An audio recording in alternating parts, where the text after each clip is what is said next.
एक समय की बात है जब राधा जी को यह पता चला कि कृष्ण पूरे गोकुल में माखन चोर कहलाता है तो उन्हें बहुत बुरा लगा। उन्होंने कृष्ण को चोरी छोड़ देने का बहुत आग्रह किया, पर जब कृष्ण अपनी माँ की ही नहीं सुनते तो अपनी प्रियतमा की कहाँ से सुनेंगे। उन्होंने माखन चोरी की अपनी लीला को जारी रखा।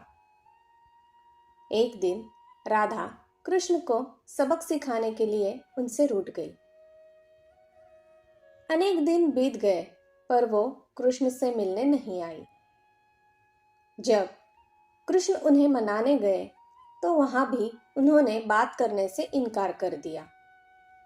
तो अपनी राधा को मनाने के लिए इस लीलाधर को एक लीला सूझी।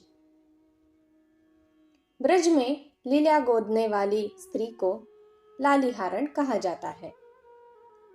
तो कृष्ण घूंघट ओढ़कर एक लालीहारण का भेष बनाकर बरसाने की गलियों में पुकार करते हुए घूमने लगे।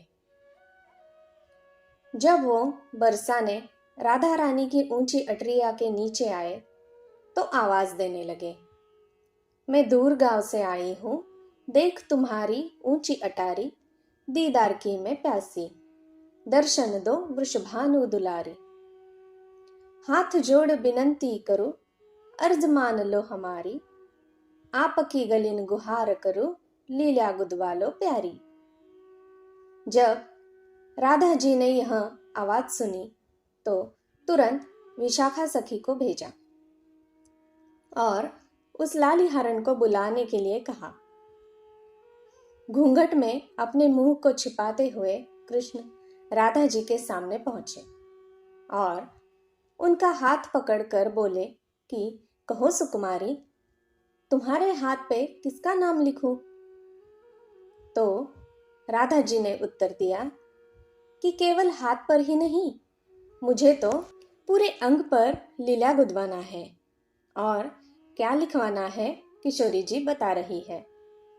माथे पे मनमोहन लिखो, पलकों पे पीतांबर धारी, नासिका पे नटवर लिख दो, कपलों पे कृष्ण मुरारी, अधरों पे अच्युत लिख दो, गर्दन पे गोवर्धन धारी, कानों में केशव लिख दो, भ्रुकुटी पे चार भुजाधारी, गुदाओं पर ग्वाल लिख दो, नाभि पे नागनथैया, बाहों पे लिख दो बनवारी, हथेली पे दाऊ जी के भैया, नखों पे नारायण लिख दो, पैरों पे जगपालनहारी, चरणों में चितचोर लिख दो, मन में मोर मुकुटधारी, नैनों में तू गोद दे रे, नंद नंदन की सूरत प्यारी, रोम रोम पे लिख दे मेरे, रसिया रास बिहारी।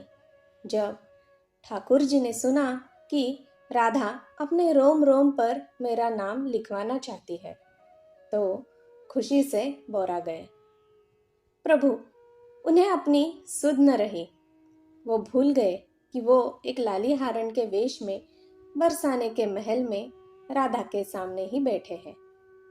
वो खड़े होकर जोर जोर से नाचने लगे और इस व्यवहार से किशोरी जी को बड़ा आश्चर्य हुआ कि इस लालीहारण को क्या हो गया।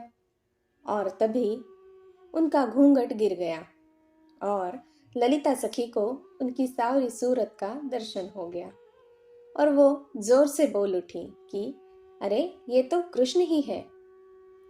अपने प्रेम के इजहार पर राधा जी बहुत लज्जित हो गई और अब उनके पास कन्हैया को क्षमा करने के अलावा कोई रास्ता न था। कृष्ण भी राधा का अपने प्रति अपार प्रेम जानकर गदगद और भाव विभोर हो गए। जय श्री राधे कृष्णा।